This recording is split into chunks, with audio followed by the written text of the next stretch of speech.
নমস্কার বন্ধুরা, আপনারা দেখছেন আরএস বাংলা ইউটিউব চ্যানেল।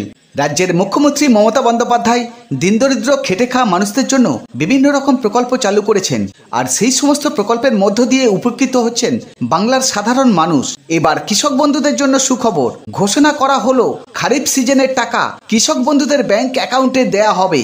তো বন্ধুরা, কবে থেকে টাকা দেওয়া শুরু হবে এবং কোন কোন জেলায় আগে টাকা দেওয়া হবে সমস্ত কিছু আজকের ভিডিওতে জানিয়ে দেব। তাই ভিডিওটি একটু স্কিপ না করে প্রথম থেকে শেষ পর্যন্ত দেখতে থাকুন। আর যদি এই চ্যানেলে নতুন হয়ে থাকেন, চ্যানেলটি সাবস্ক্রাইব করে পাশে থাকবেন। আর যারা ইতিমধ্যে চ্যানেলটি সাবস্ক্রাইব করেছেন তাদের অসংখ্য ধন্যবাদ। চলুন ভিডিও শুরু করা যাক। রাজ্যের মুখ্যমন্ত্রী মমতা বন্দ্যোপাধ্যায় 2019 সালে কৃষক বন্ধু প্রকল্প চালু করেন। এই প্রকল্পে কৃষকদের 4,000 টাকা থেকে শুরু করে সর্বোচ্চ 10,000 টাকা পর্যন্ত দিয়ে থাকে।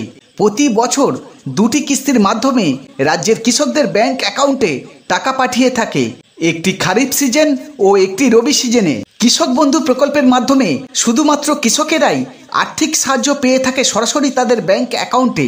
খারিফ সিজনের টাকা কবে দেয়া হবে তা নিয়ে দীর্ঘদিন ধরেই কৃষকদের মনে প্রশ্ন জেগেছিল। তবে চিন্তার দিন শেষ, অবশেষে সরকারের তরফ থেকে কৃষকদের জন্য এলো খুশির খবর।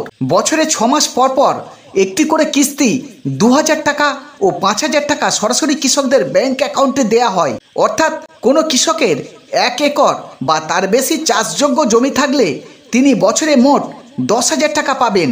এছাড়া তার কম চাষযোগ্য জমির ক্ষেত্রে কৃষকেরা বছরে 4,000 টাকা আর্থিক সহায়তা পাবেন। 18 থেকে 60 বছর বয়সী সমস্ত কৃষক বন্ধুরাই এই প্রকল্পে আবেদন করতে পারবেন। যদি কোনো কৃষকের দুর্ঘটনায় মৃত্যু হয় তাহলে তার পরিবার এককালীন 2 লক্ষ টাকা অনুদান পাবেন। কৃষক বন্ধু প্রকল্পের টাকা যে জেলাগুলিতে আগে দেয়া হবে সেগুলি হলো পূর্ব ও পশ্চিম মেদিনীপুর, নদিয়া, মুর্শিদাবাদ, হাওড়া, হুগলি, বীরভূম, পুরুলিয়া, পূর্ব ও পশ্চিম বর্ধমান, উত্তর ও দক্ষিণ 24 পরগনা। এই জেলাগুলিতে আগে টাকা দেয়া হবে।